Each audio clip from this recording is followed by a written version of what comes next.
Okay, we're recording. Cool. This is Wrong Speed Record Chat number 24. And today we have Mr. Matt Ridout. How's it going, Matt? Yeah, it's gone really well, Joe. Thank you. Thank you for having me. And where are you sitting? Where are you? I'm in your former stomping grounds of Walthamstow, E17. Actually, a couple streets down from Lloyd Park is our current flat. We've been here. I think we figured out we'd been here for like 4 years the other day, my partner and I, which it doesn't, it's weird. It's wild how like time goes now. Like it doesn't seem that long, but then it's, I can't really remember living anywhere else before that. But yeah, we've been E17 residents for some time. And you moved from where to get there? We did the traditional, like we were in Stoke Newington, and then to Clapton, and then the slow ebb out to the E17. It's mental. That's happening to absolutely everyone, it seems. It's weird how it's changed. I mean, I think when I first moved to East London in I think it was like 2002 or 2003, and I'd lived in West London and South London and stuff, and at the time Stoke Newington was super cheap, and everyone there was in a band or did art or had a some sort of thing that they were doing that was really creative. And then that changed, and then it's like, well, okay, everyone's in Clapton, and then that changed, and now everyone, it seems, is kind of, I guess, getting older as well. It's kind of, I don't know, it's just I really like it here. I think I used to have a very kind of snobbish attitude towards Walthamstow. I'll just say that yes, everyone had a very snobbish attitude because we lived there, and we weren't breaking any boundaries by moving there. It was cheap as hell. And it was the only place we could afford. So we moved there in 2000, and no one lived there then. Yeah. And like there wasn't a swanky coffee place or anything. None of that sort of stuff, and no gigs ever happened there, apart from one that I talked to with Luke Younger from a few episodes back. So now Luke lives there, and you live there, and Alex Tucker from the previous episode lives there. So that's like right there. I see Luke a lot in the street. Alex and Zoe, I haven't seen them in a while actually, but it's weird. It's kind of like, I guess in transition. I think I've become less snobbish, and I think before I had a preconception about it. And my friend Todd, he lived here for years, and he was always like, "Oh, Walthamstow is great, man. It's like it's really well connected. It's a fair price for a space to live in, and there's really nice areas to kind of like, there's nature there, there's everything's kind of here." But I was like, oh man, there's nothing, it's not Hackney, it's not. And it's like, but now I just think I was an idiot for years, because I can get anywhere I want to go, from like overground trains, tube, everything. There's beautiful wetlands and walks right on my doorstep, and it's kind of it's home now for sure. I don't think there's any other part of London that I would move to.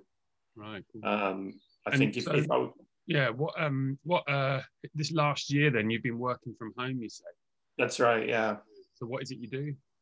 I work in content creation. So at the moment, the current job that I'm working in I was brought in to launch a podcast, actually.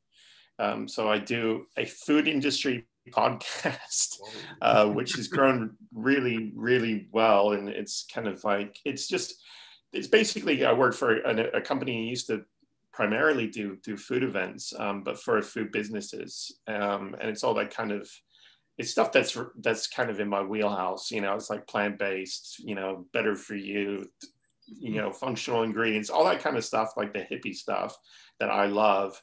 That's our kind of brands that we work with and the topics that we're covering. So that's kind of, it's very easy for me to do that from wherever, really. So what when you say content creation, what's that? Yeah. What the hell? What? It just means building articles for the website basically. And in this case, for this job, it's like making videos and making podcasts as well. So I'll be like producing and editing them. Right. You know, kind of promoting them, doing all that kind of stuff, trying to get people to listen. And yeah, it's that's basically in a nutshell. Yeah, right there is a world I have absolutely no idea about. And, well, and it baffles me that it even is a thing. Yeah, I mean, I went to school, you know, when I was in university, I wanted to be a journalist, and you know, writing was a big part of me growing up, was you know, zines and that whole kind of thing, connecting with that, you know, with the hardcore community that you know, we're going to talk about during the course of this show and stuff. And you know, when it came time to like, what do you want to do for a living that sort of allows you to be creative and write and use that side of your personality, it's like recently that's been the thing. It's been easier because everybody needs people to build web pages, to build, you know, articles, to rank for search and all this kind of stuff. So it's a career that I guess has sort of sprung up in the last like 10-12 years really. Before then you just have a webmaster or whoever, and they write articles, or you might get a copywriter to do it or something, but it's very much it's something I really enjoy doing. So you know, if you can't you know, Lewis the cat, everyone. Yeah. If you can, do you not shave so the cat has something nice to brush up against? He would do it anyway, Joe. He would do it regardless. Like he's very affectionate, and a lot of people I know of, you know, from the music scene who stayed over my house have had him have very kind of like close interactions with him, sleeping on their heads, basically. But yeah, we had I had a Brazilian band, Deaf Kids, stay over when they came over to play. And yeah, I think I'm not sure they'd ever experienced anything like it, like a cat that is basically super hyper affectionate and will just curl up next to your head, you know. But yeah. So I think we first met when you were playing in Dethscalator. And I got a feeling that I probably saw your band a bunch of times when you had Percy on bass, so the original bass player. So kind of at the beginning. And then you end up doing an album with Riot Season. And then the band I do, we ended up doing a split 12-inch together. That's right, yep. Which this is stolen artwork, so please don't sue us, National Geographic or whoever the hell it was stolen from. And there's the same guy without a head on the back. So Andy put this out on a sub-label to Riot Season. Black Labs, he called it. Yeah. It might have been the only release he did on that label. I have absolutely no idea. But I think he did one more, and I can't remember what it was. Dinosaur out band. No, I think they were Riot Season proper.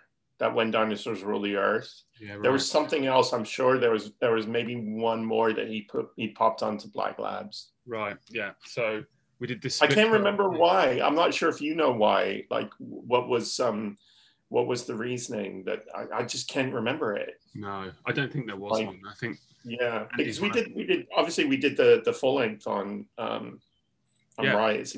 Yeah, exactly.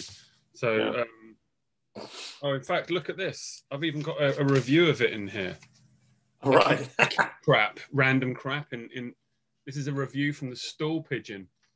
Oh wow, I love the Stool Pigeon. Oh yeah. Nah, bollocks. They only gave us 3. Oh shit! I hate the Stool Pigeon. Don't we hate the Stool Pigeon? I'm glad it's gone. Yeah. I'm not really.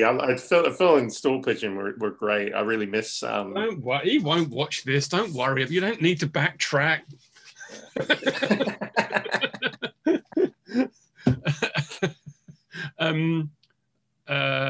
Sorry if you are watching.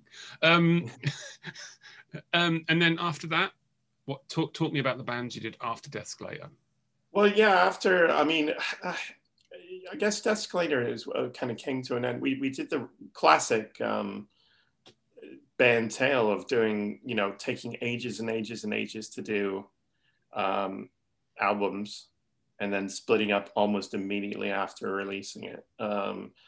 I think with kind of, it's kind of a tricky one, because I'm of the belief that I don't really think bands should split up, unless somebody's like, you know, no longer with us, or you know, like somebody dies, like fair enough. But I just think, you know, if you, it seems to be a strange thing to draw a line under something that potentially you might want to do in the future. But I think with that one, you, I still saw longevity in it for sure. Maybe I was the only one that did, but afterwards, I think with basically what happened was I was kind of thinking like, what do I want to do next? You know, who do I want to play music with?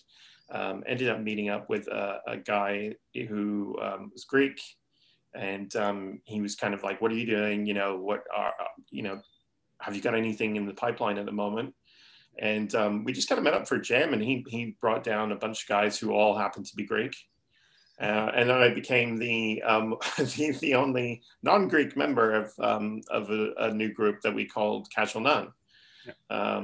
And then that was kind of, it was just really fun. I think, you know, one of the things that's really, I mean, I know with you know, the stuff that you do, there's, you know, you've been rejuvenating the lineups of HColosssss throughout, and obviously doing Henry Blacker and other things as well.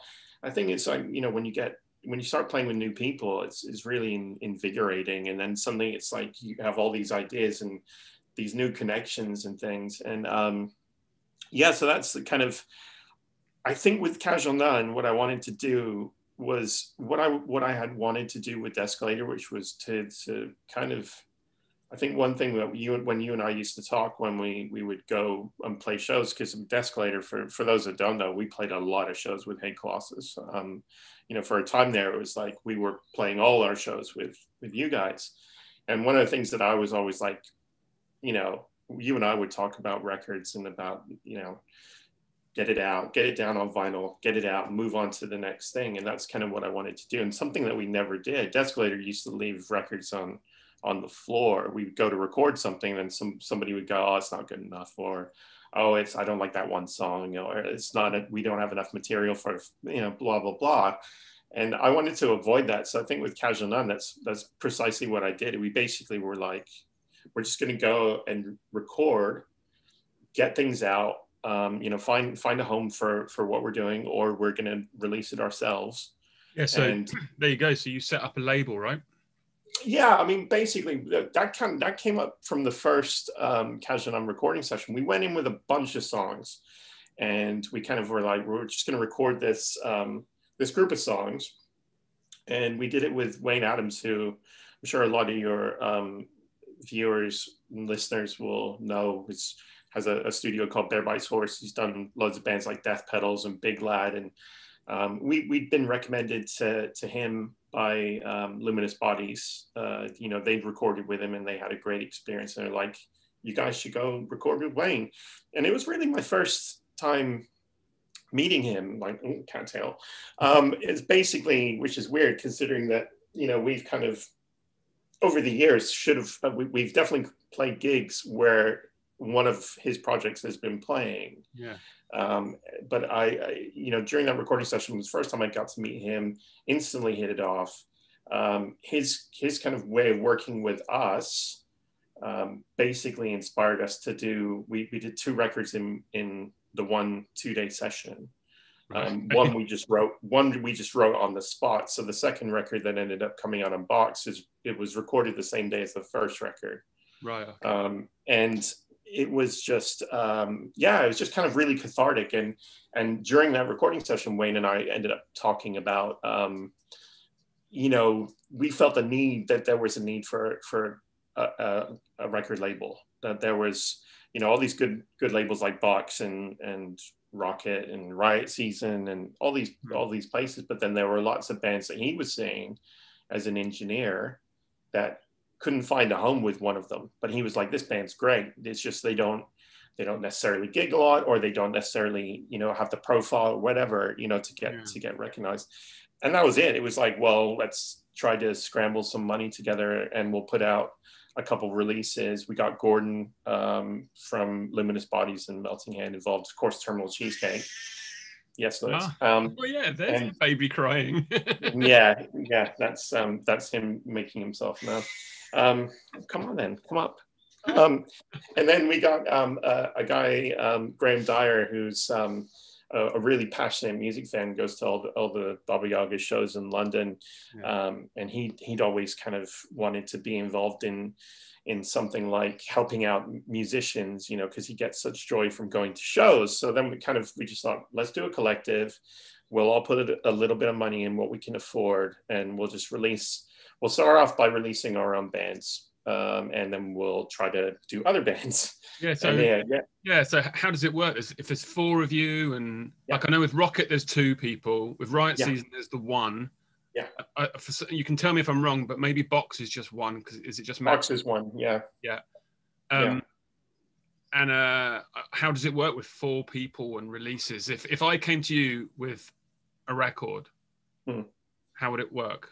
I mean, we then have to sign it all off. So it's basically it's like that kind of thing where you know, everyone has right of refusal, but also like I don't think that there's been a record where that we put out that we haven't all liked. So it has to kind of be a unanimous yes. I think we're pretty aligned in terms of what we enjoy. So we haven't had that problem yet where there's been, you know, just one person going, oh no, I don't really like that. But there's definitely been things that, you know, I might bring to the table that the other guys have said, oh, I'm just not into it.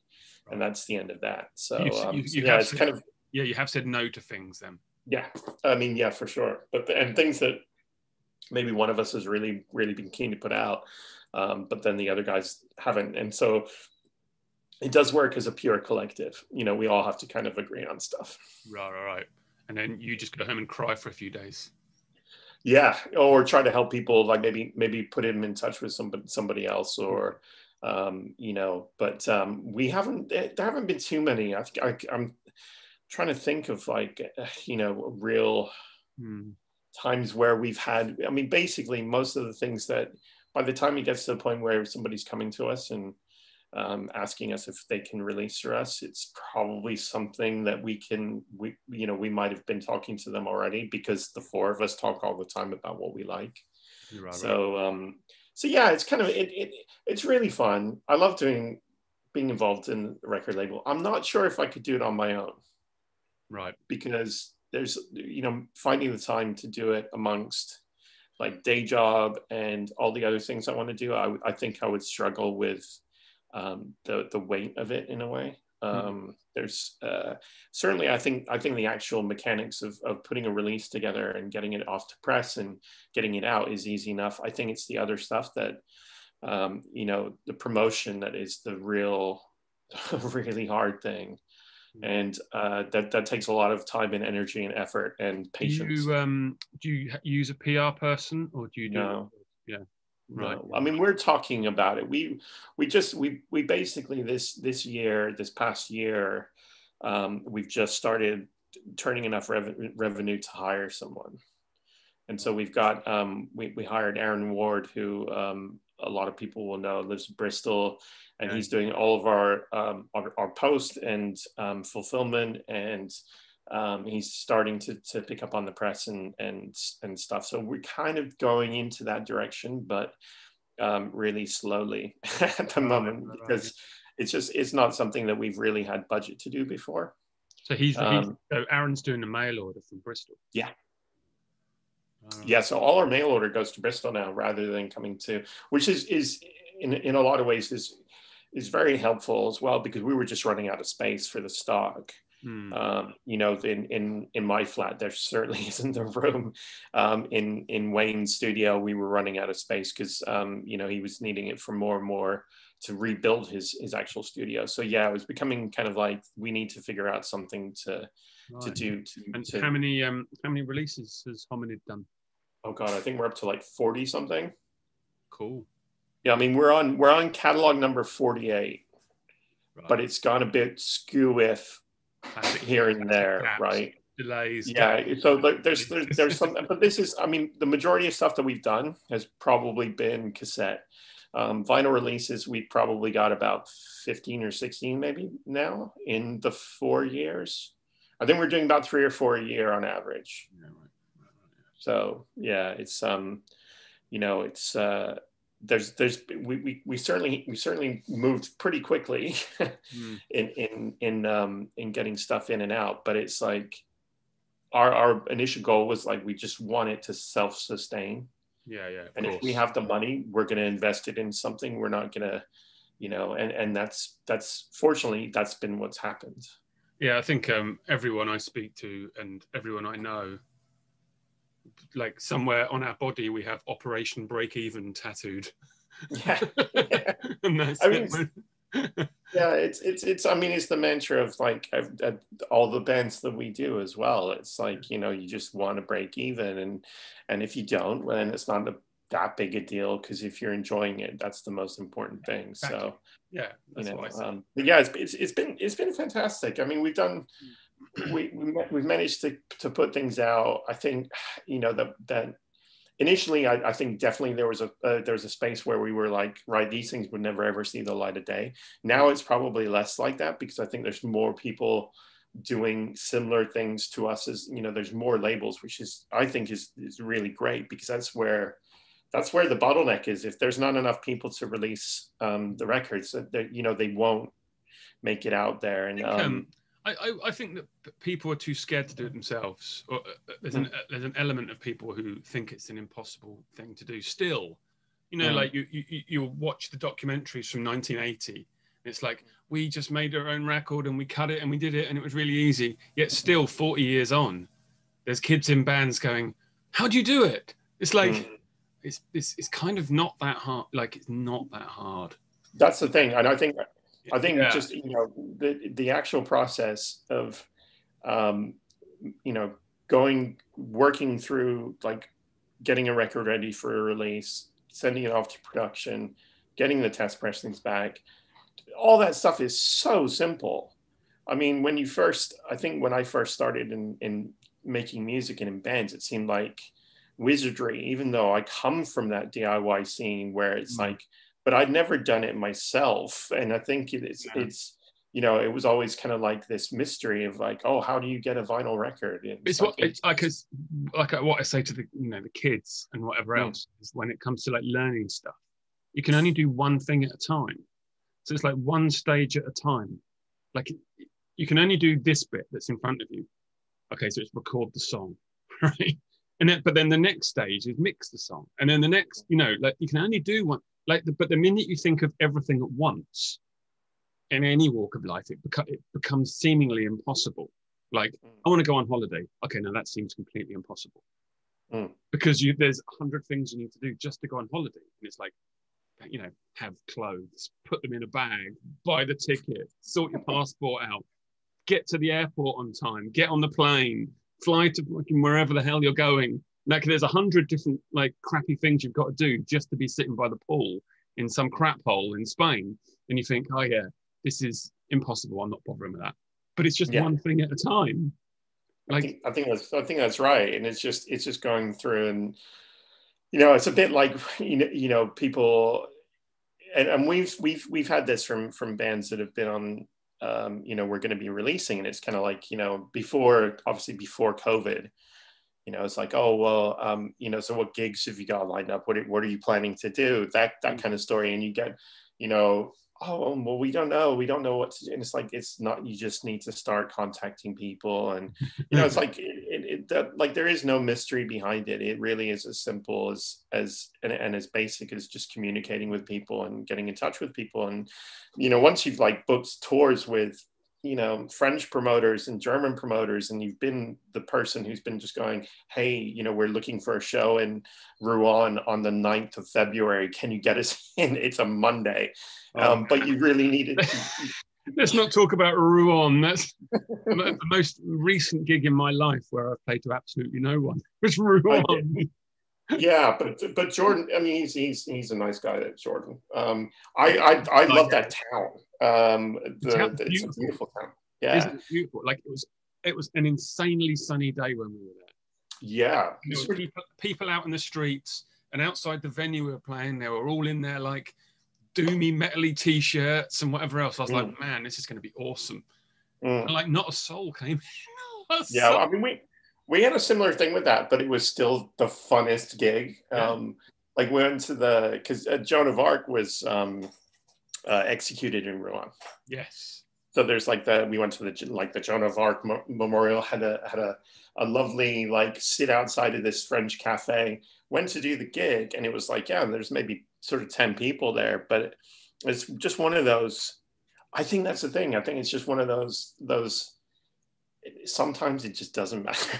No. Sometimes the overall is like, hey, you know, we made €50 and we paid 5 people, but there's just something just kind of clicks, and that's why I mentioned Ron.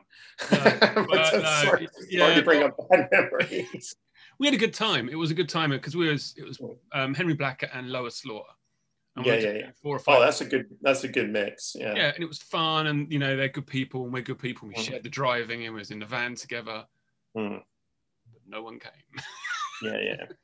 But anyway, yeah. So let's talk about records, and then we weave in and out of other subjects as we go through. Cool. Yeah. So hit me with a record from your favorite record shop. Right. Okay. Well, this one is tricky because basically I was born in the UK, but I was transplanted to California, to Los Angeles when I was 3. Spent all my childhood in LA, went to university in San Francisco. So kind of very much consider myself to be Californian, I guess, but I'm back here. But so I got 2. I've been difficult. So there's one, which is the classic, incredible Double Nickels on the Dawn by Minutemen, San Pedro's finest. And I got this from Amoeba in Los Angeles last time I was there. Amoeba, which was like, I love Amoeba. I actually think the San Francisco one's better than the LA one, which might be controversial. But the LA one gets cherry picked like crazy for a lot of the really, really good stuff, I find. You know, my partner, when we were shopping there, actually, she got elbowed out of the way from looking through one of the bins. It's Amoeba in LA just seems to have that kind of intense collector vibe about it, where I think specifically as in Hollywood. Yeah, the Hollywood one. Yeah, I mean, that was never a thing when I was growing up. My kind of LA record stores were the SST store, which Pat Smear was. I mean, before he did, it was in Nirvana. Pat Smear was behind the counter at SST, and I kind of kicked myself that I didn't get a lot of like Black Flag records from there. Yeah, there you go. And killer record. I just got that as well. Like, but yeah, it's you know, it's, I think so good. But yeah, I think. By the way, my copy's a bootleg. Oh, is it? You didn't get the new reissue one? No, I haven't got the new reissue yet. It's a double, isn't it? The new one. Yeah. No, I haven't got it. Picked this up from a gig we played in Italy. Someone was selling it, and I know it's a bootleg. And at the time, it's expensive as hell. The original. So yeah, I mean, I never. I had a copy on. I had the CD for you know. I never had any vinyl of it, so I'm really excited to have it now. So yeah, so that's my you know, Amoeba in LA or in San Francisco. Aquarius was certainly, I mean, I think going back to the HColosssss Dethscalator split, I think one of my favorite things from that was the review we got from Aquarius, because that used to be my local record shop in the Bay Area. And I think that was a great shop. Yeah, I never went. I'd love to have gone there. It's shut, isn't it? Is it closed? Yeah, it's shut. Yeah, it's long shut, sadly. But my other choice is this, which is Grateful Dead Europe 72.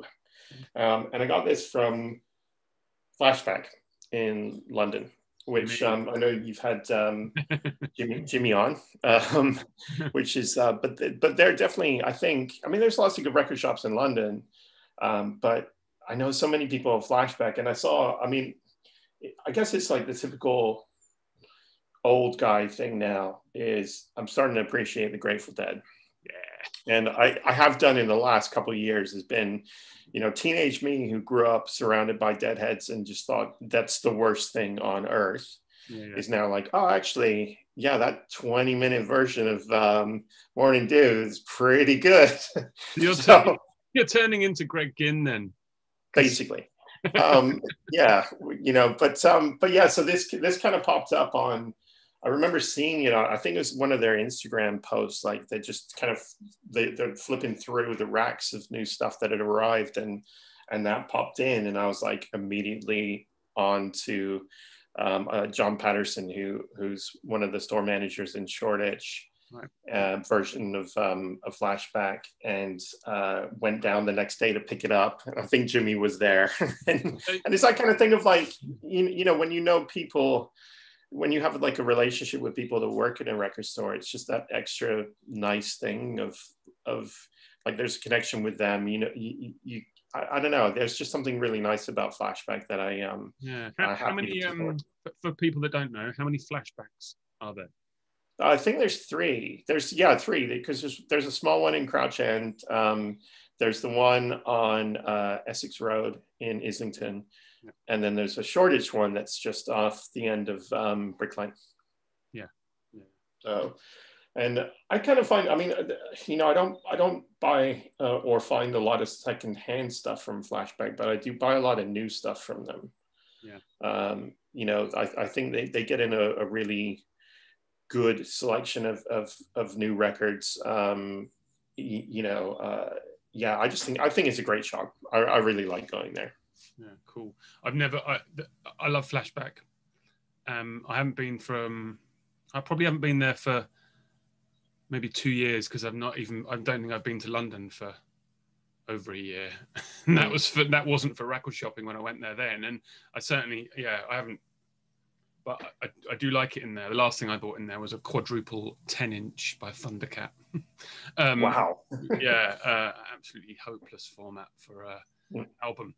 But Amoeba is a life ambition of mine to go there. I've never been. No, I've never been to LA. Never even been anywhere over there at all. And I'd like to go to Amoeba. Yeah, I mean it's good. It's overwhelming. Yeah. And the thing I remember going that day, and I'd been to the one because I'd been to San Francisco, and I'd been to the Amoeba there, and I saw about 1,500 things I wanted. Yeah. Right. And I was like, I've got to fly to LA. I don't really feel like taking 12 LPs on three different flights. I don't mind taking them on the one flight from LA to London. So I'll wait till I get there. And then I just was hit with this wave of misery and disappointment when I went to the LA one and everything that I was looking for was gone, apart from in the punk rock section. And I never had Double Nickels is another one that I never had on vinyl. Right. And I find it seems really tricky to get SST stuff in the UK. Yeah, it's priced quite heavily as well. Yeah, and it seems like distros in Europe get them, but here it just maybe they don't have a UK distributor. I'm not sure, but it was that one just kind of was like, as I was leafing through the kind of punk rack, was just like, it's a no-brainer. It's going to come with me, and it seemed kind of fitting to be finally getting that record on vinyl from my trip to Los Angeles. Yeah, local. You've bought local. Absolutely, yeah. Always for those who haven't watched it, you need to skip back about 4 episodes to the Stuart Mogwai episode, where he talks about doing a "What's in My Bag" at Amoeba, and it blew my mind what he says about it. We can talk about it afterwards because no one's seen it yet, but I'll mention it to you when we're finished. Absolutely, yeah. I was going to say, I did watch his I do like those. Yeah. Those kind of little, like, I don't know, YouTube segments or whatever you want to call them. But yeah, I do like those. So that'll be fun to hear about. Wait for the revelation on that. I'll tell you in a bit. So hit me with a record with memories. Oh, right. Yeah. This is, I think people of my age, mid 40s now. This one will be obviously, I think all of our dads had it. Our parents had it. And I think the thing for me, the reason why this record, obviously it's Jeff Wayne's War of the Worlds. Why it has so many memories, I think, is because it kind of first introduced the concept of a gatefold vinyl and a brochure, a booklet that was like, as a kid, I remember going through my dad's record collection, in Los Angeles. And I'm pretty sure I was actually listening to a Chipmunks record, but I was looking at this because of the booklet and the pictures and all of the ephemera that comes with it. And it was so scary and so kind of, terrifying.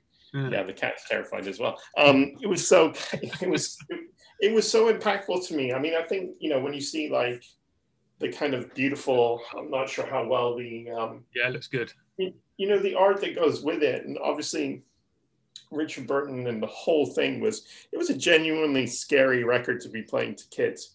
So I have to take issue with my dad for that. Listening to it in the car, and it's like, what are we listening to? Is this like what age are you? I take it you're in California. I would have been about 4 or 5, probably. It was maybe a little bit older than that. It might have been closer to 7 or so. If I was already like of the age where I was exploring and listening to records, and obviously it would have been, but the music would have been like either the Go-Go's or the Chipmunks, because I think those were the 2 records that I had at that age. Yeah. So but the rest of it, and I think this one, and I did sort of similarly, like the Beatles Magical Mystery Tour was another one that had a big booklet. And I think that's what started it, Joe. I think that's what started the fascination with vinyl records and the appreciation of this format as a thing where it's not just the audio content, but it's the visual content. It's the way everything you interact with this thing that it's all part of the whole thing. I mean, I always wanted to release a gatefold album. Yes. And I've not found anyone, including my current label partners, stupid enough to let me do it. But it's that kind of thing of I just think it's so great. It's such a great package. What you need to do is you need to start your own label. And then release your own double album and put it in like insane heavy sleeve, because it's exactly what you want, and you don't care because it's your money, and you don't care if you lose the money. Well, you managed to convince Andy to do Triple R as well, so that was essentially his idea. But I think the original version was a gatefold, but we had to paint all that and buy the sleeves. And then and that was a single vinyl, and then when it got reissued, it was a double vinyl, but I don't think it's not a gatefold sleeve; it's a single.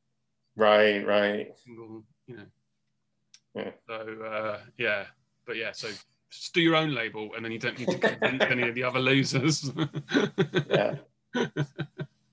there's like having records, or and then put onto cassette, and then you're driving around as like a young'un, like 6, 7, 8. Those records do totally stick in your mind. Because for me, it's like 10cc, those sort of bands. Like the best of 10cc was something that was in our car all the time. Yeah, we had that too. I mean, that was kind of, my dad was 10cc. Crosby, Stills, Nash and Young was one, like that Deja Vu album. I think I probably heard it about 5 million times. It was after the Gold Rush was for us, the Neil Young album. Yeah, and it's like, those are things that I think as a kid, we used to hear, that was going on, and it would just be like, no, stop it. I can't take any more David Crosby. But now it's just one of those things that seeped into my DNA. And, now I've got those records on vinyl. And I find I'm like, I really love that album. It's just, it reminds me of so much. And I think that's the power of music, isn't it? Oh yeah, man. Like, it's like, I've said it before. It's like a contact high you get with it. It's just like, I put 10cc on. It's a total flashback moment. whatever. Can't take it away. It's there, isn't it? That's right. Yeah. So hit me with a bargain find. Oh, this is a good one. I got this record for £3, and I think it's like one of the best for an absurdly cheap amount of money. Grace Jones Nightclubbing. I mean, it's such a terrific record. I get so much joy from this. Just, everything about it is great. And I can't remember where I got it from. I know I got it for £3 though, because I was really chuffed about it. I'm sure it's probably, you can find it for 50p, because they would have pressed so many, like tens of thousands of copies of this record.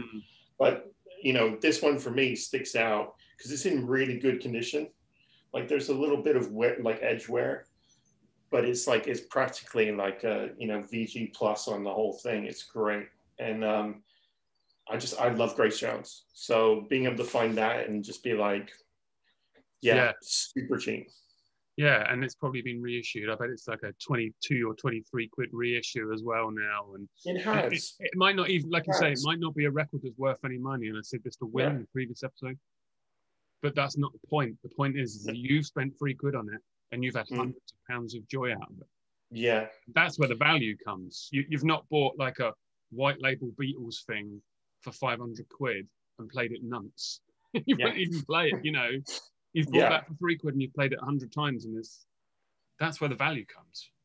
Absolutely. Yeah, I agree. I think it's just, it's like, it's another one that I have so many memories of this record from various points in my life. And it's really nice to have it, because I had it on, again, it's another thing that I had on CD, traveling between so many different places over, only really kind of settled down and stopped moving around about 15 years ago. And then it's just been accumulating records since then, Yeah. So you moved back to the UK 15 years ago? No, I moved back to the UK in sort of the late 90s. I basically was going to be here for a short amount of time. I came back from the Bay Area.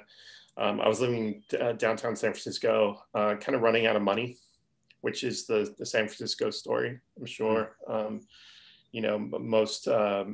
Most people are familiar with what's been happening there over the course of the last couple of decades. And it was really kind of starting in the late 90s of everything was spiraling out of control in terms of rent. So I thought I'll come back here for a little bit and see how I go. My parents live in South London, so it was kind of like, we'll come back here, and stay here for a while and then figure it out, maybe go to Los Angeles. And I just never left. It just kind of one thing after another kind of kept me here. And here I am still now, So so if that's late 90s, that means you were still there early 20s, you were still living there, right? So did you do any bands? Did you do any bands or any music there? Well, not really. I lived with a guy who was in the Lookout Records bands, The Criminals, who famously their record produced by Billy Joe of Green Day fame. Right, okay. But I found it really difficult getting a band together. I had when I was in high school, I went to high school in a place called Calabasas in the Valley. It's very, very affluent. I lived in a very middle class home in an area that some of the locals like refer to as the Calabasas ghetto, and which was absurd because it was like a normal like middle, but that kind of shows you the kind of the state of the area at the time. And now it's kind of made famous again. I think the Kardashians live there and all that kind of stuff. So nice. I went to high school with Incubus. I was really good friends with their bass player, Alex Katunich. He was a good guy. But yeah, like I think I found it hard to, I had a high school punk band that never really did anything because we were always too disconnected or too scared, or we'd do demos and then not give them to anyone. Right. I think we felt a bit like pretenders, or certainly I think I felt a bit like a pretender in that scene growing up of like, I'm just a kid from the valley. I don't really know about any of these issues or any of these things that people are talking about. The scene in Southern California was really weird. That's like San Diego was kicking off with all the Gravity Records stuff, Antioch Arrow, heroin, all that kind of thing. LA was a bit, it was quite serious. There was a lot of like Ebullition Records, which some people might know was the label that was releasing a lot of bands. But everyone was like, it seemed to be quite on the we're very serious tip. Yeah, right. But I mean, I got to see a lot of incredible bands when I was that age. And when I went to San Francisco, it's just, again, I just couldn't really, I think I was, when I was 18, 19, 20, maybe not as gregarious as I am now.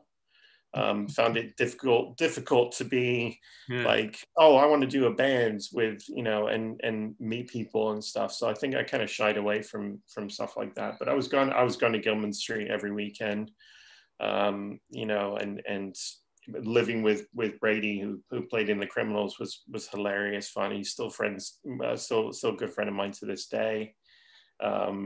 He's such a character, and was a big character in that scene, which was full of big characters, really. Right. Yeah. So I didn't really. I mean, I think that's the thing. I think before Dethscalator was kind of the first one. So I started really late in terms of bands that were producing material. So Dethscalator was the first band you did when you were in London then? Yeah, it was the first one that, well, it wasn't the first band I did, but it was the first band that did something, that released a record. I was doing a band called August Star of Heaven that played at the Buffalo Bar a few times. Famously played with, when we played Todd's album launch. I don't think Todd wanted us to play their album launch, but we played it. Fair enough. Yeah, it was. He won't be watching. It's fine. No, I love his stuff as well. Like, I'm not even bullshitting about that. But that was a definite Craig experience. Yeah, we kind of did a few gigs, and it was a very lofty. It was like an all instrumental band. We had this visual projection guy who had more gear than anyone else.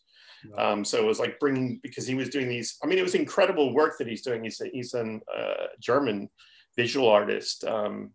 And he would do sort of feedback loops, but he wasn't using like sort of After Effects or doing it. He was doing natural feedback with video. So it's like, it looked cool as hell, but Jesus, it was so difficult to take anywhere. Yeah. There's like, doing gigs wasn't really...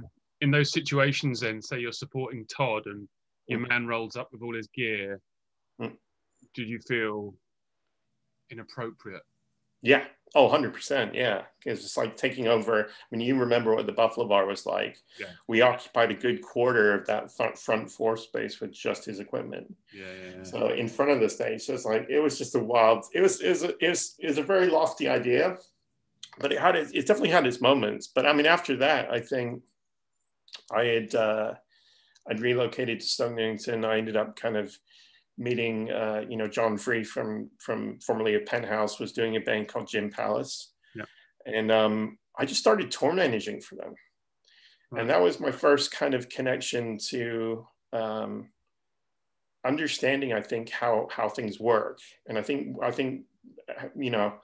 being able to go along with Gin Palace, see how gigs happen, seeing how the kind of everything works and stuff, it kind of like, oh, I can, this is how it works. It was a bit of an education. I did that for about 3 or 4 years. Yeah. So what did tour managing Gin Palace entail? Like, what sort of tours were they doing? And this is where you met Stuart, I guess, is it? Yeah, I met, so I think, I became really good friends with Stu, who ended up playing drums with Dethscalator.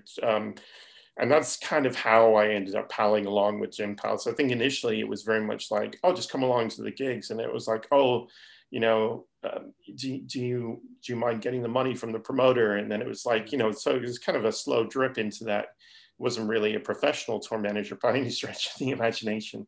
But we did a lot of cool things. I managed to get them PRS funding to go to South by. Right. Really stupidly, I didn't include myself in the amount needed for the funding, so I didn't go to South by. Yeah, I mean, they said it was stupid. I was like, oh no, I don't want to. At the time, my logic was I didn't want to ask for too much money. I just, because they couldn't, they were literally not going to be able to go unless they got it funded because they didn't have any money. Yeah. And it was like, I'm just going to ask for the bare minimum. That was my logic. But when we got it, no questions asked. I think it was 2006 or so.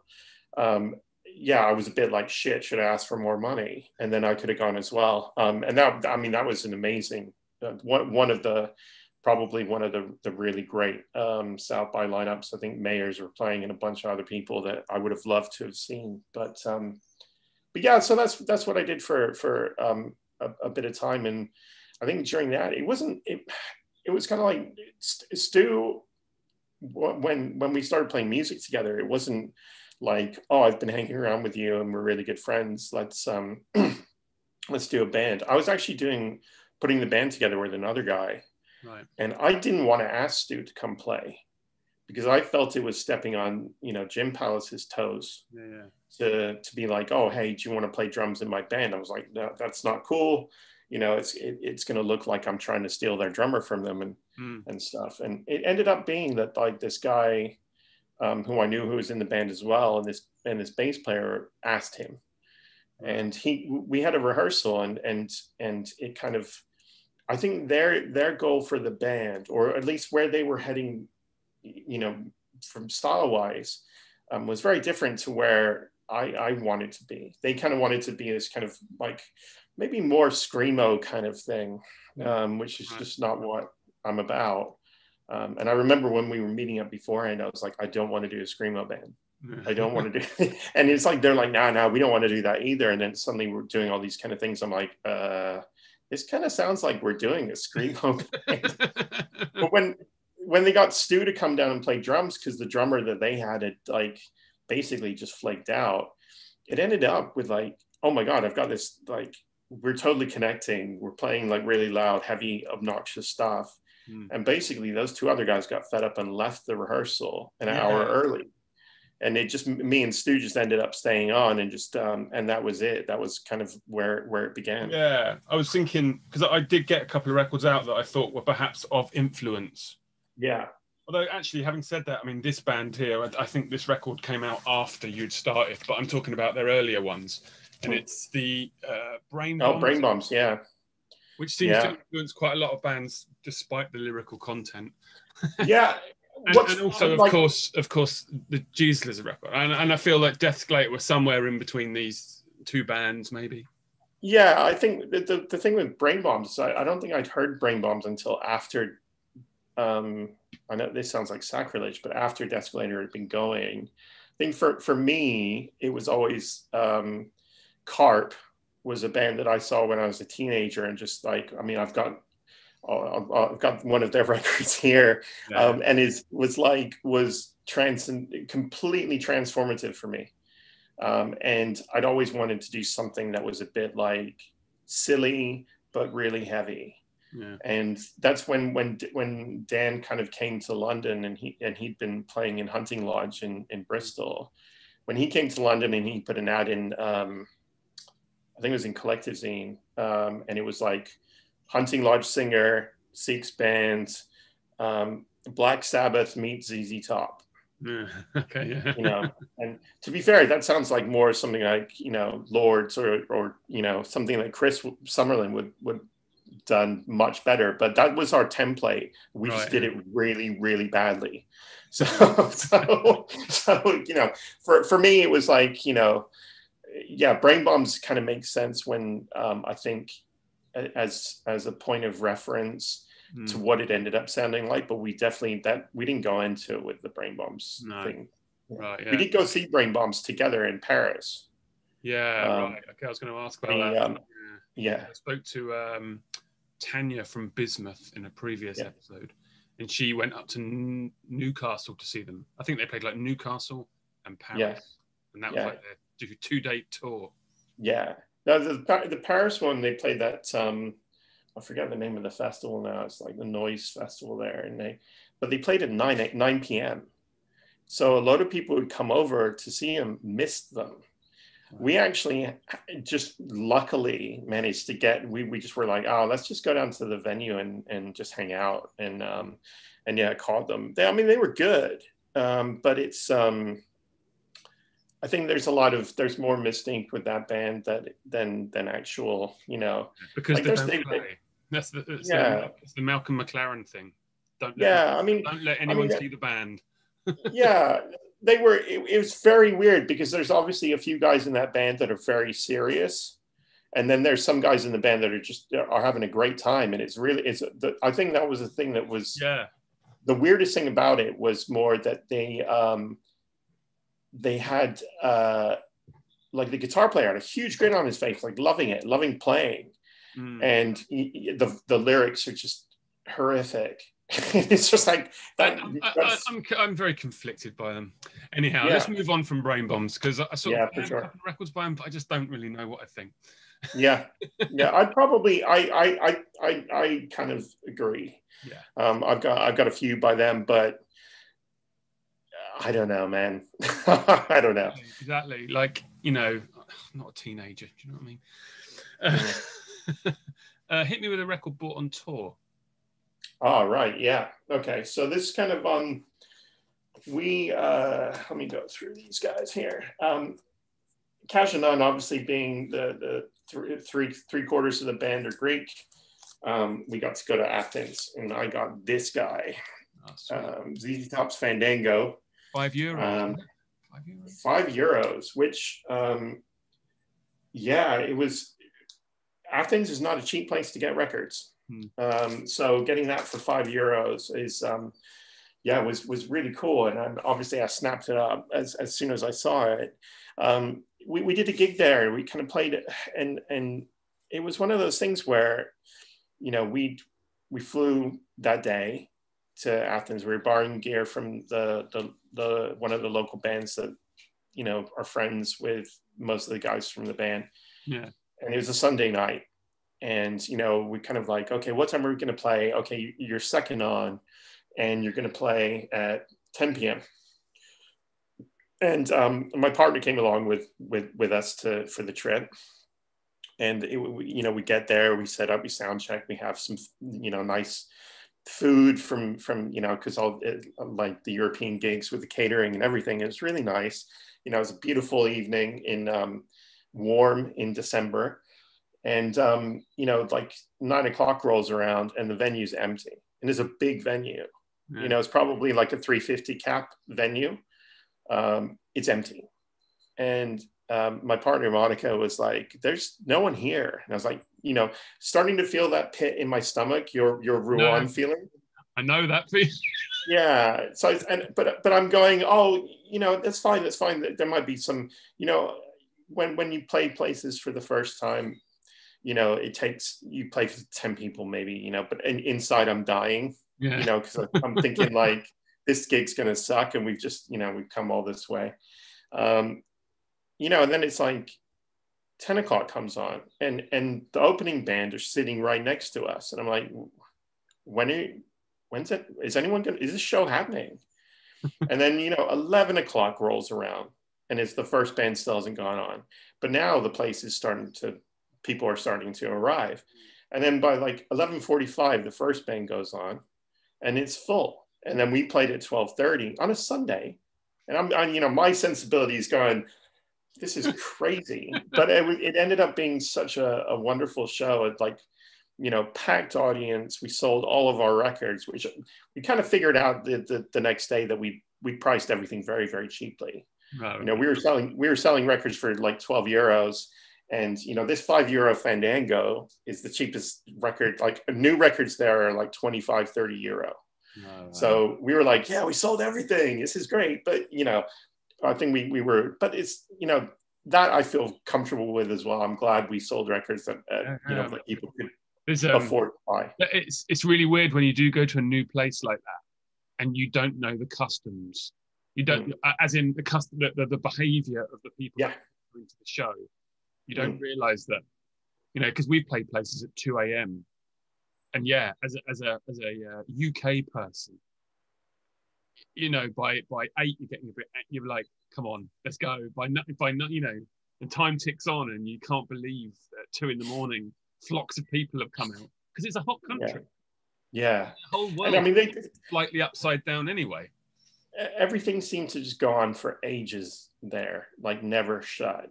And you know, it's such a you know, I know you guys, and certainly from you know like your trip to Turkey, to Istanbul with Parchimp and everything, and you go to some of these places that the people are so warm and so friendly, and will like utterly so accommodating. And I think that's one of the most rewarding things is, you know, experiencing another person's culture through music and being able to share that with them, and learning those little, like, you know, cultural nuances of like, oh no, we don't start until midnight here. You know, you know, then it's totally normal. It's something that just, you know, that's just the way it's done. I think that's the most interesting thing. Exactly. And like the amount of places you play in, and you would have as well, and certainly we have, where you play in Europe and you get treated in a certain way, and you kind of bring a bit of that back with you.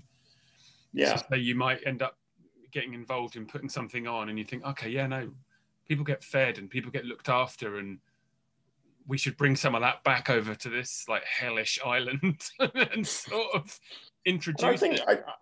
I think that happens more often now. I mean, certainly it seems to me that the longer we go on, and the more you keep playing and keep producing stuff, the more that's becoming the norm here too. You know, it's just going to be, you know, the nice vegetarian stew, and that's fine. It's awesome to just have someone think that, you know, you've been driving for 4 hours or 5 hours or however long, and here's something hot to eat when you arrive. This is where you're going to stay. Exactly. You know? Well, when we really initially only experienced that with like almost sort of totally DIY sort of gigs. That was it's always been like that with that sort of thing. And then sometimes you do a bunch of dates, and like the more DIY ones, someone would just, even like a massive thing of pasta or whatever else would be there. But then you'd go and do a gig that wasn't like that, and there would be nothing at all, and, you know, whatever. But it does seem to be spreading a little bit beyond that. Yeah. Even if it's here's a tenner, go and get some chips, you know. Yeah. I'm happy with that too. You know. Yeah. It's just even like a thought of it is nice. It's nice to have that kind of like, you know, I think that's becoming more commonplace. It certainly seems to be becoming more commonplace. Yeah, thank the Lord. Okay, I've got 2 more subjects, but I also have chucked, and just before we spoke, I chucked another thing at you. Purely because of, I thought, let's do a California thing. Yeah. So I asked you to pick 3 psych records from California, your favorite 3, or 3 you want to talk about, and also 3 punk rock records. And I've done the same just for a laugh. So hit me with let's do the psych ones first. Oh, great. Okay. And you pick the ones that were at the very bottom of the pile. Right, I apologize. So if you pick one, if you pick one, and then I'll do one, and then you do one, and I'll do one, okay? No, this is perfect. I've just pulled them up. So this one, for California psychedelic music, I think this is Judy Hemsky and Jerry Yester. It's Farewell Aldebaran. And I mean, this record is nuts. Hold it up. Hold it up again. Okay, okay, cool. Don't know it. Cool. Yeah. I think originally, I mean, this is a reissue that I've got. And I think the story, if I'm not mistaken, is that they were a couple who had a child and together, and then broke up after the record came out, because I think the process was quite torturous. Hang on, let me just let the cat out a second. Yeah.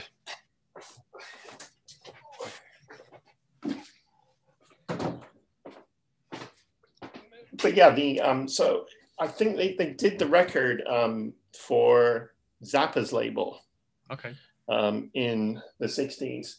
And it's just that it's such a weird collection of odds and ends. There's like your typical kind of stomping, kind of psychedelic rockers track, actually called Snowblind. And Heard that before. there's like this weird, there's like Baroque music. There's these weird sort of torch songs. It's all over the place.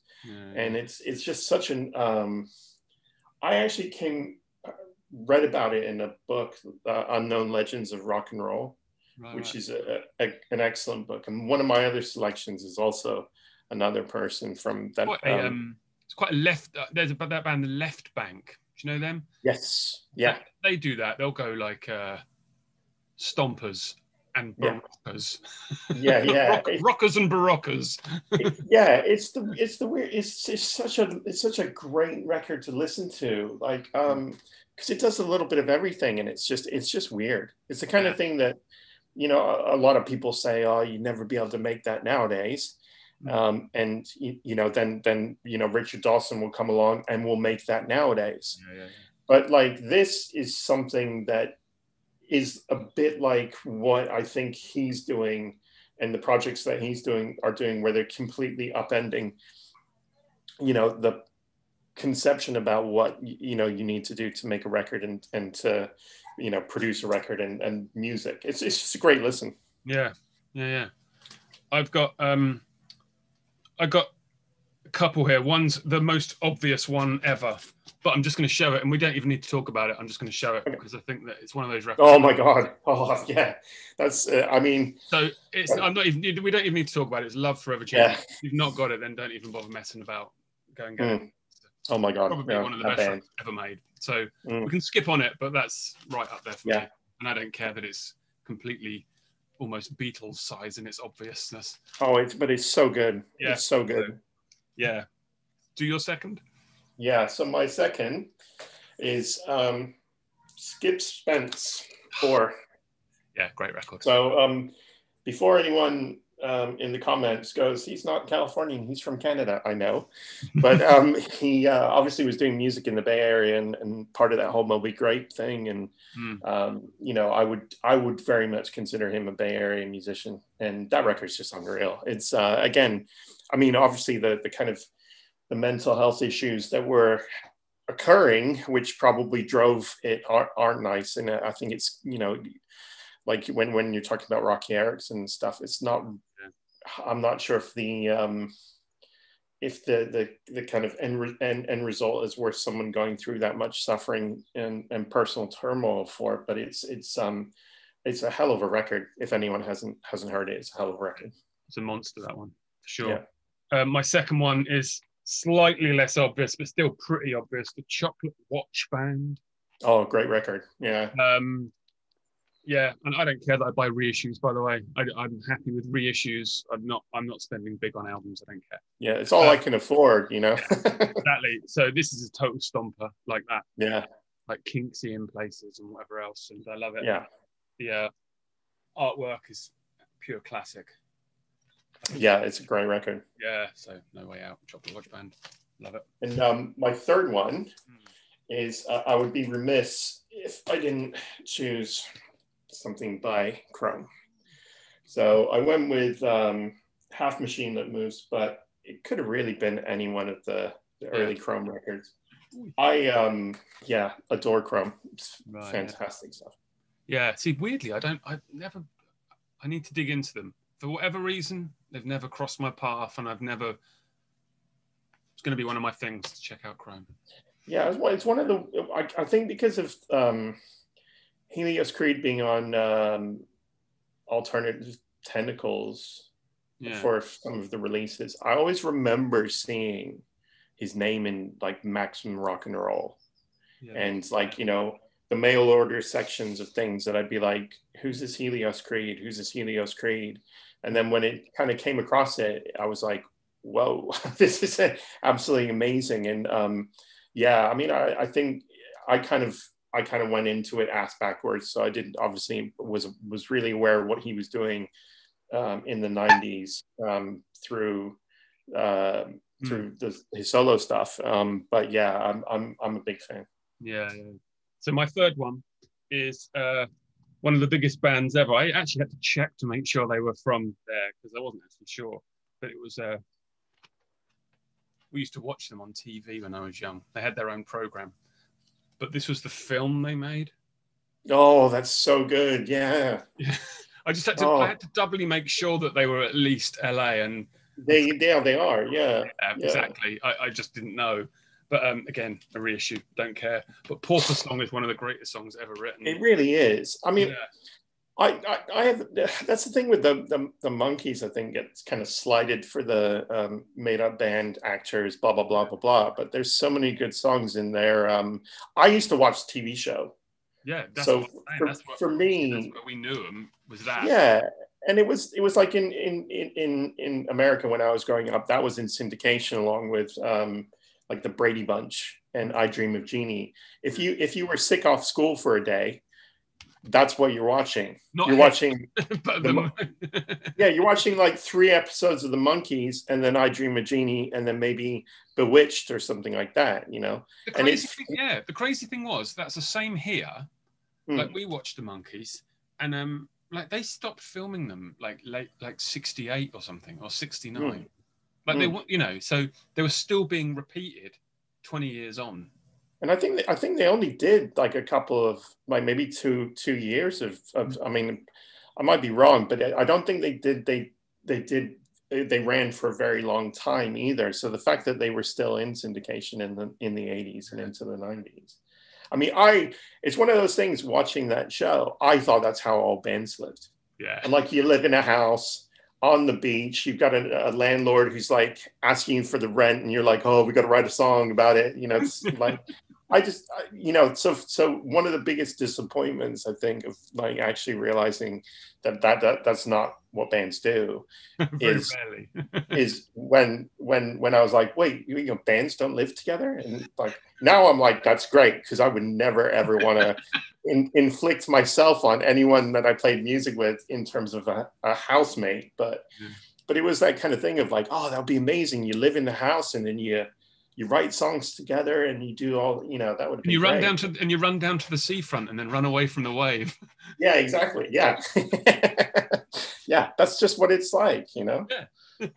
Okay, switch then. 3 punk rock records from California.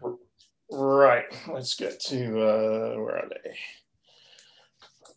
Just organizing my way through this here a second. Hang on. And again, I've gone very obvious mainstream, slightly deeper dive, and then left field. I've gone for periods of time because we could be here all day just talking about you know, there's like great stuff I love from California from punk and hardcore. But so I figured I'd do one from the kind of early Southern California, well in this case San Diego hardcore, which is Battalion of Saints, which is just such an amazing record. And Chris Smith, the guitar player, I'm a big Fender Stratocaster fan. Right. As you know, I you know, that's what I play now. I love those guitars. I love the way they look. And there's not a lot of people, especially in early punk rock in America, who were playing Strats. So Chris Smith had this really weird, he's got a really incredible style. If anyone checks out, there's a lot of videos of them from like the early 80s who, you know, live shows, and they seemed to be just insane. And they do a killer cover of Ace of Spades, which, you know. It's a classic album, right? It is, yeah. Second Coming by Battalion of Saints is like the first kind of San Diego band. Yeah. Okay, my top one. I bought this on cassette initially, and then swapped it for the vinyl version.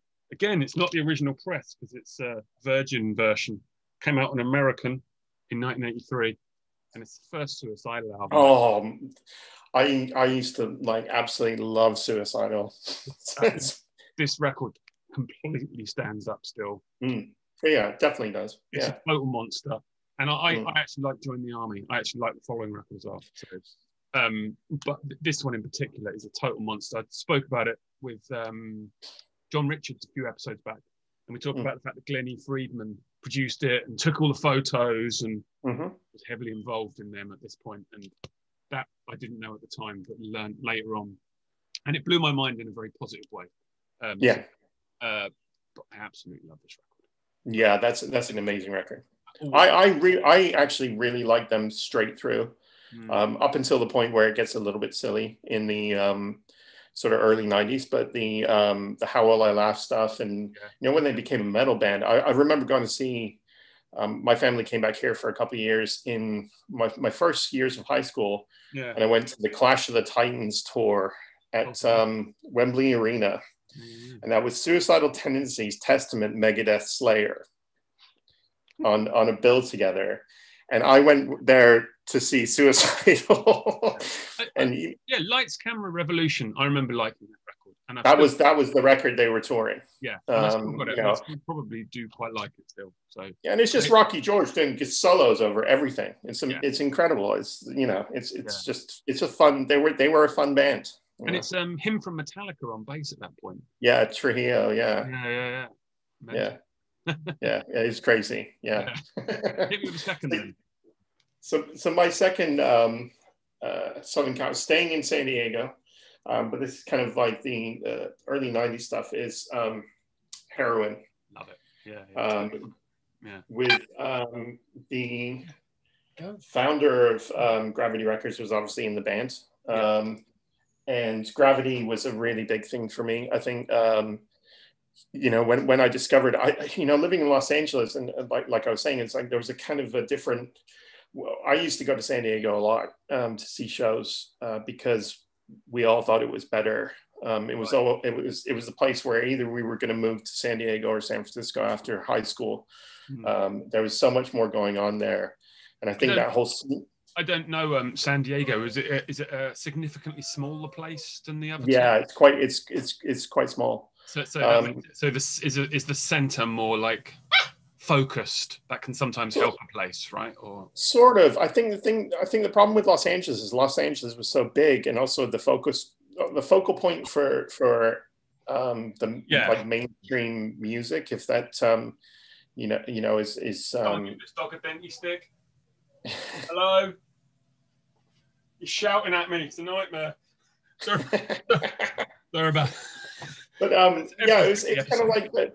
LA was hard. LA was like a lot of the venues were pay to play, or you just didn't. There wasn't really inroads. There was some really good DIY spaces. There was. I used to go see gigs at a place called Macondo, which was like a Latino community cultural center in East Hollywood, and then there was Jabberjaw, the famous Jabberjaw.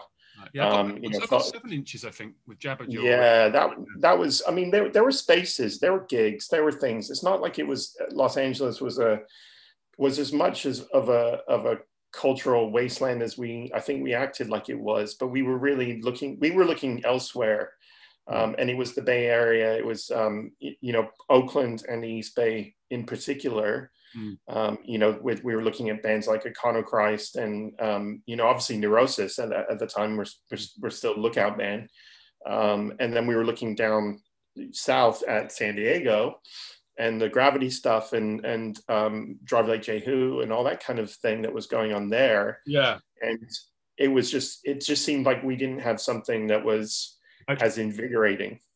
I knew you were going to mention them at some point. Yeah, so I'd have it to hand. Yeah. I mean, they were so good, and seeing them during those times, they were just something else, and just a really, really good. But then Truman's Water again. There's another band that's like, perhaps not as well regarded or known, but they were just. It was wild seeing that stuff when that age and completely kind of tried, like, rewired the way I look at things. I absolutely love Truman. Yeah. Like, yeah, Truman's worth. Yeah, I've got a feeling that John Peel played the whole of Thick Tum one night. Oh, really? First song on, yeah, and just let it run through to the end.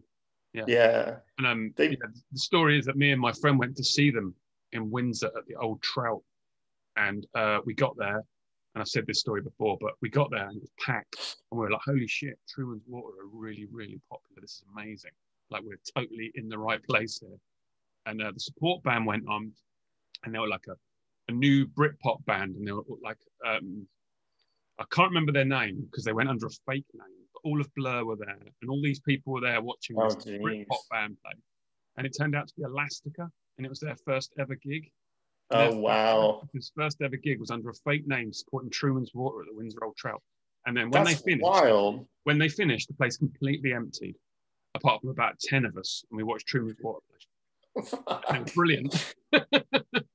I've definitely done gigs like that myself as well, where it's like everyone's leaving.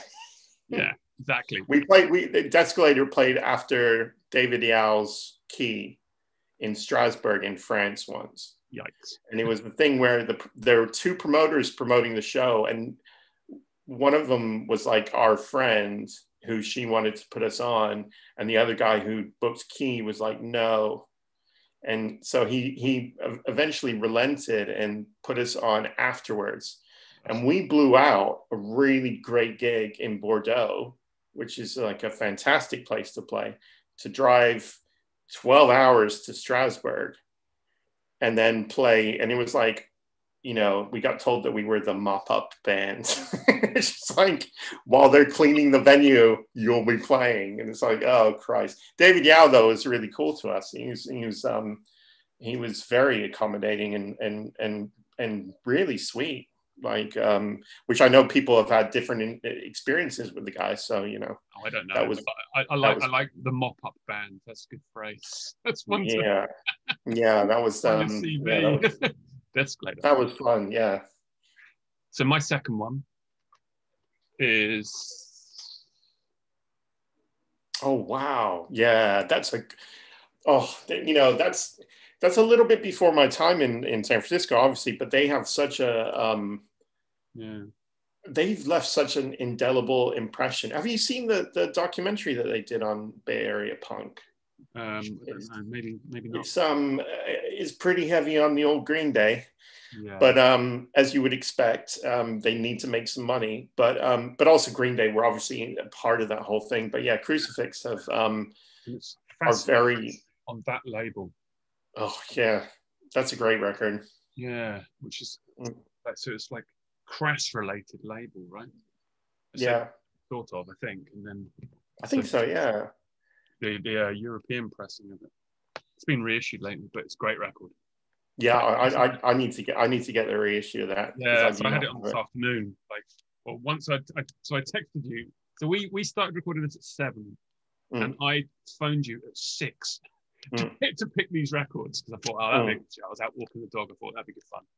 Yeah. When I got back, this is the record I played whilst I was like getting my shit together. God damn it, gets you going. Yeah. Great record. Yeah. So my final one is a band from a few years back from San Francisco. It's Neon Piss. Oh, don't know. They released maybe they did a demo. Maybe they did. I think they maybe did a cassette as well. And then this record came out. This Neon Piss record, and then they broke up. And then I think one of the guys passed away. But yeah, it's one of those things. It's very Wipers influenced, right. But it's super melodic. It's got all those elements of like listening to the Wipers, but a really original kind of take on. All the tunes are really well done. I just love that record, and it's one of those things that just immediately just was like, wow, this band's amazing. Yeah. So when I first heard it, I kind of had the Wipers down as someone that you might mention, and I love them as well. Yeah. So in particular, this record. So. Yeah, I mean, I think that was the thing. It's like you get a lot of bands that are influenced by the Wipers, and but Neon Piss, and I think anybody that enjoys the Wipers or just enjoys really well crafted melodic punk rock music would enjoy this Neon Piss record. It's just straight up great, and it's kind of a shame that they only did the one, but you know, and it's obviously a shame that the main guy from the band passed away, but it's a really good listen. Yeah. Cool, I'm gonna check it out. I don't know at all. So my third pick is too left field, really, and I kind of regret it a bit. But in terms of like punk rock splashes, like it was Sex Pistols-esque, the splash they made, and I think it's punk rock. Mm. Oh wow, yeah, I'd give you that one. Yeah. The splash they made throughout, like especially America, it was so big, and like to come from that side of America when hip hop and rap was essentially a New York thing, and just take them on at their own game and go, yeah, here we are, and like the sun in the background and everything, and yeah, and it's just such a gnarly record. Yeah, I mean, I remember when I was a kid and it came out, and then everyone had it. And it was that one thing, and that and the Eazy record, and then it became like the drip of the solo records. But I remember, like, I remember having both of those on cassette when they first came out, and for that time, that was like everything. Those two records to me seemed just like completely, just something completely different. Yeah, you know, and like I sort of you want to, if you're going to start a record with a complete bang, like the first two songs on here, yeah, please, like, like once you've done that, you can do anything after that. Like the album's a classic. You've opened them with an absolute couple of monsters, and you can sing nursery rhymes for the rest of the album, and it'll be considered a classic album. It's true though, isn't it? Like sometimes you'll think an album's classic, but you can only picture the first two songs, first one or two songs. And you're like, oh, I don't really remember the rest, but it's a classic record. And that's kind of like the thing when after recording music and getting to that point, I'm not sure if it's the same for you guys, but I sit there for ages and try to think of those first two songs that are going to be, that's the order. And I'll play around with stuff like, you know, like the last Casual Nun record, I probably listened to hundreds. I don't even want to know what the play count is on the original, like the first like digital masters that I got, where I was like, I need to put together a track list, because coming up with that, like this is where it starts. This is where this person, you know, and it's not like, it doesn't have to be the best song in the album. It's just like something that just hits hard and goes, this is where it is. And I think you're right. I think that record, and there's loads of them that are like, one of my favorite Fugazi records is Steady Diet of Nothing. I agree. Which people hate. Like, I love that record. I love it. I mean, but for two reasons, and I think for the fact that it was the first one that I was aware of that was a new release, you know, that when I first discovered Fugazi as a thing. And for the second is the Exit Only, I think, is the first song, and the way it kind of comes in, and it's just like this whole, wow, that's what a way to start a record, you know. And they were always really good at that too, you know. Every record they've got, they start out strong. Yeah, he's famous for his like 1-2 punch on all their albums.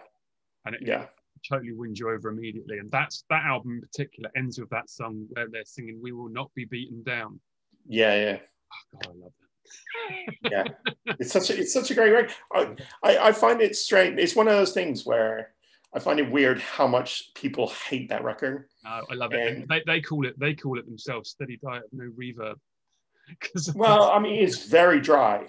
But I don't know, man. For me, that's the one. That's if I was to be like my favorite Fugazi record, it'd be Steady Diet. Yeah, I'm the same, because I bought it. That was the first record I bought new by them. So it's the same for me. Yeah. Okay, where are we? We're coming to the end. Don't worry. No, I'm all good. I could do this for hours. Record that people wouldn't think that you'd dig. Oh, this is a good one. And this is, I know, something that you enjoy these guys as well. But man, people hate them. Oh no. And people really hate them. If you start, especially people that I met in like our little world of music in this country, you know, apart from a few people, hate them. And it's these guys. Primus.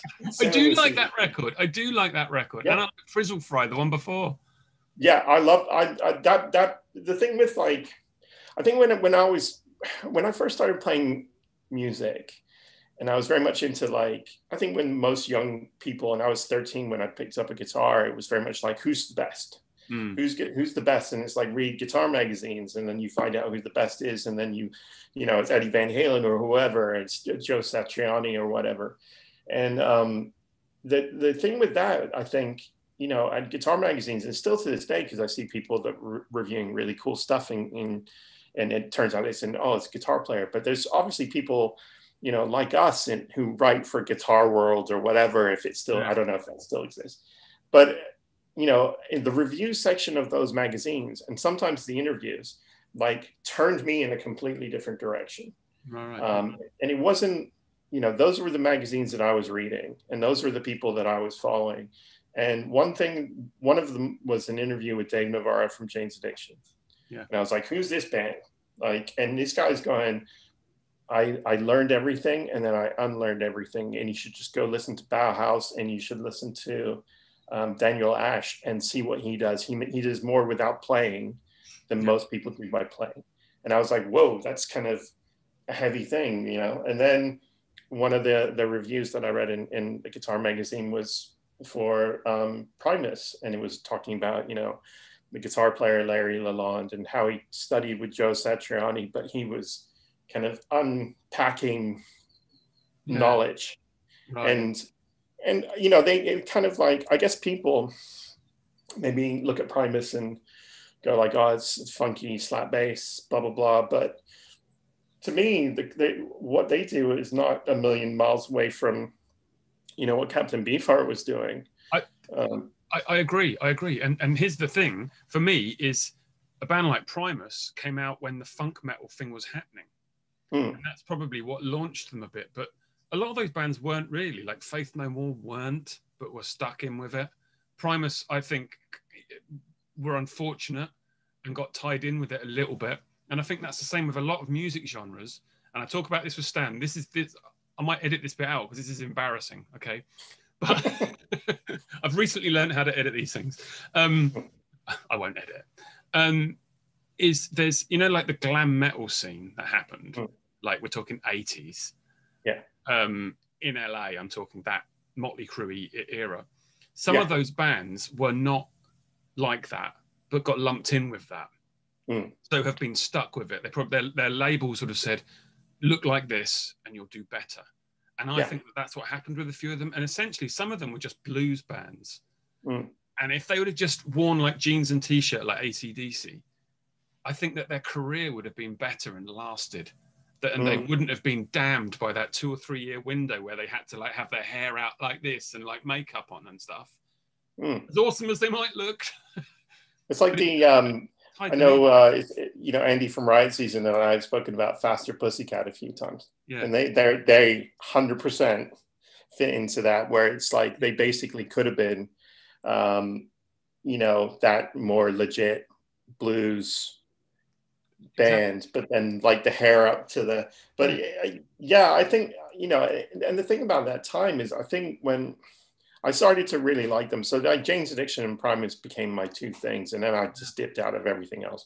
And I became like around this time, so it was when the Caesar Cheese record came out, and then I was like, oh, Frizzle Fry and the live album, and you know, after that I kind of like parked and moved on. You know, I didn't really follow, you know, but I still really like records that they released later than that. But I think what happened with you know, Primus was I you know, they were lumped in with that stuff, the funk, San Francisco funk punk, and I was, usually when I like something and it's part of a scene or a collective or something, I'll check out the other bands that they're being linked with. And I think it was like Fungo Mungo and I checked out those bands and they're awful. Yeah. And it's like, there's nothing even remotely similar to this. And this to me is just completely on its own plane. And like Tom Waits is on that record, right? Yeah.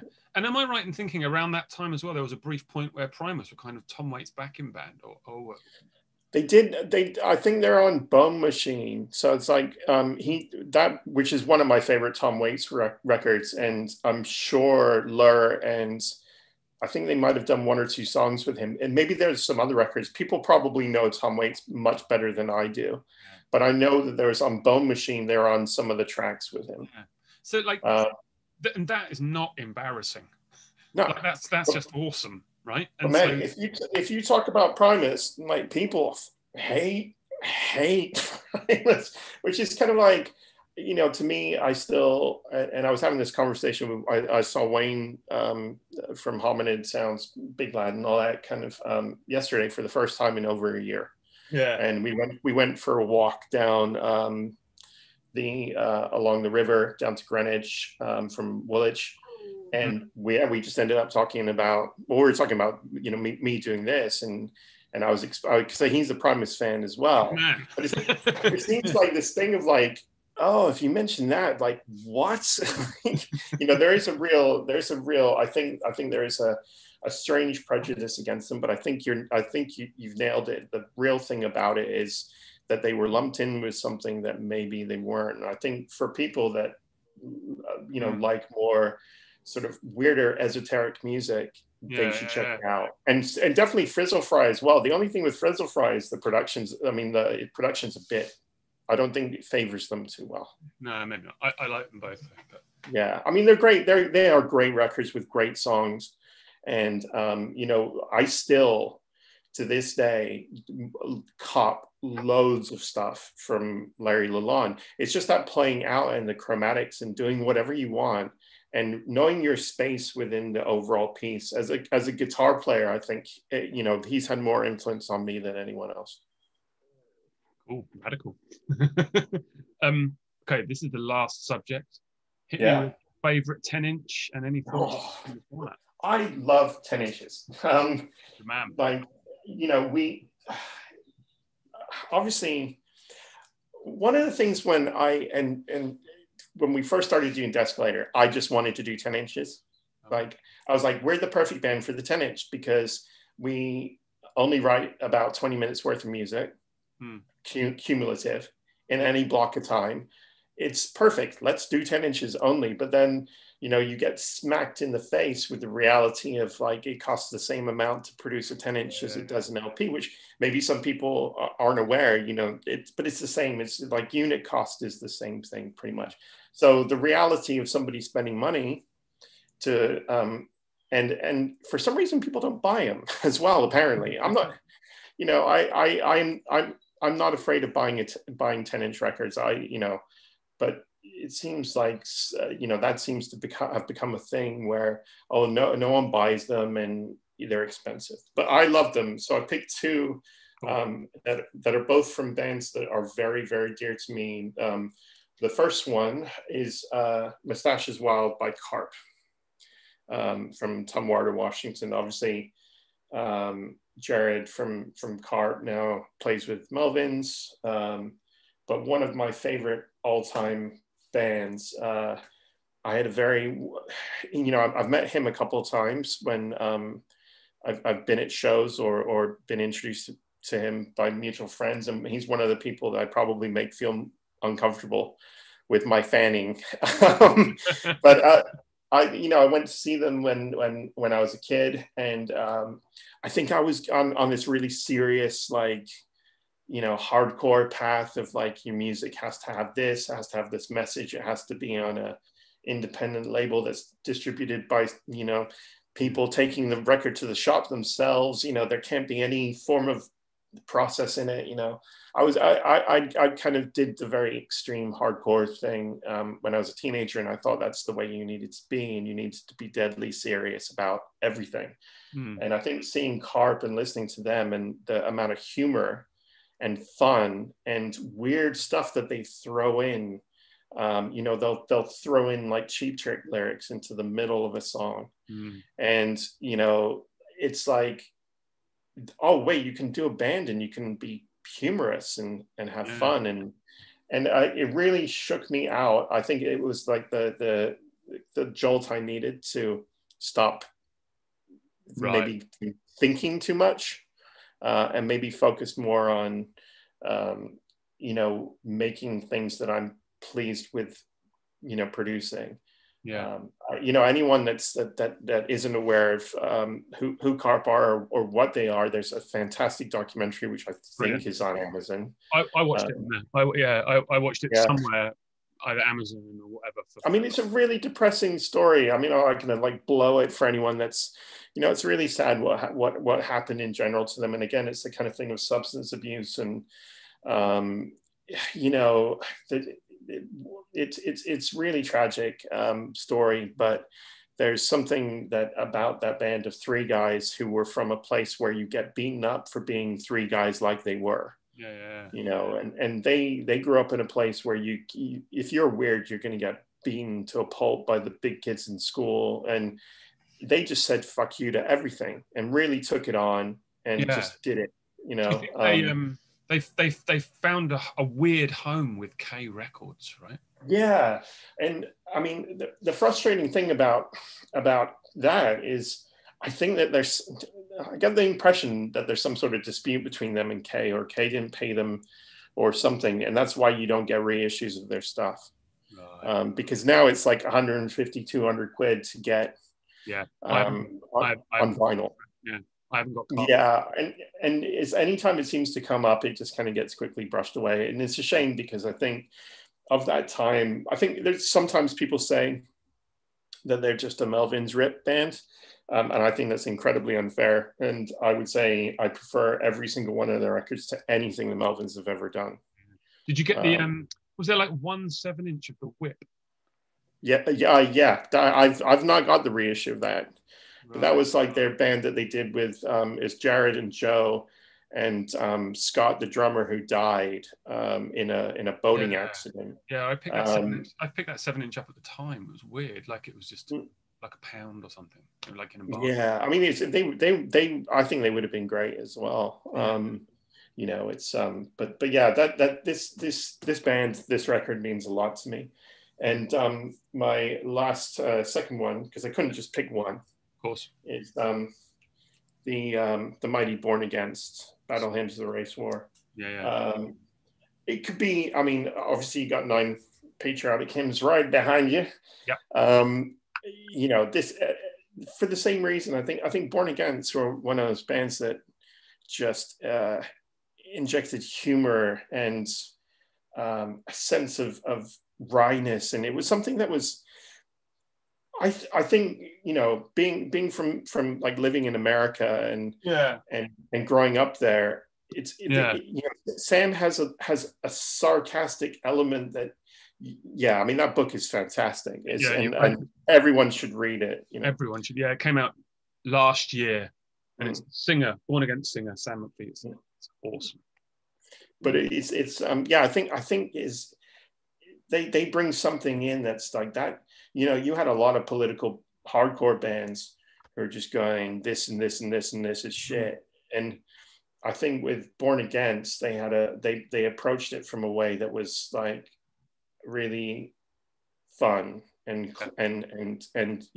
would make you think like, oh yeah, actually that makes a lot of sense. And I think between them and Los Crudos as well, really kind of were two bands that, you know, I was, like I said, I was listening to a lot of Abolition, and I was listening to a lot of things that took itself very, very, very seriously.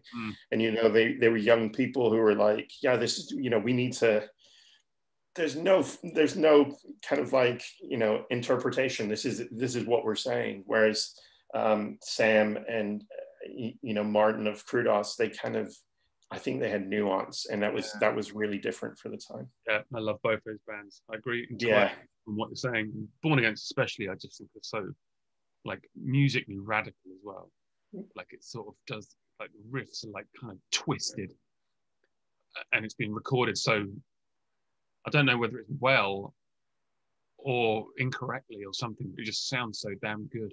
I don't know what the hell's gone on. I like that band Rorschach as well. Oh my God, yeah, they were great. I got to see them back in the early '90s. They were just incredible, absolutely incredible. Yeah, and I've become like, and Wrangler Brutes afterwards. Yeah, they were great too. Yeah. I think one of the big shames is that Sam's kind of turned away from music and seems to be very much like over the whole experience of doing bands. I've become friends with Javier, who was bass player for Born Against for quite a bit of time. He's a lovely guy. And definitely when I first met him, I fanned out really, really hard because he was living in London for a long time. Right. Dethscalator bassist Kevin was pals with him from I think their days in the Crowbar. He'd been playing with that band Capricorns. Like he's a really lovely guy, and I think he's trying to put together some new bands at the moment, which I would be really interested to see. More Born Against people playing music, I think, is necessary. Yeah. I agree. But do read this book. If you've not read this book, it's really marvelous. There's a brilliant bit in it where he ends up being in that MTV pop video. I can't remember who's the artist. It's like some really what's the name? Oh God, I'm so shit at remembering this stuff. Yeah, I think my memory now has gotten so bad, and it's that one thing of like, I was complaining to Wayne about this yesterday about we were trying to remember something. Yeah. And we were just like, both of us were like, what's that name? Who's that thing? And it was just like, it escapes me. But yeah, there's so many. He's such a good writer. He used to do. Did you ever read the column he did for Vice? He did like three columns for Vice magazine or online or whatever. And it was the he did a series about like what is the and again now I can't even remember what the word was that was being used, like, but it was basically like what was the most like extreme music, like what was truly like, wow, this is extreme.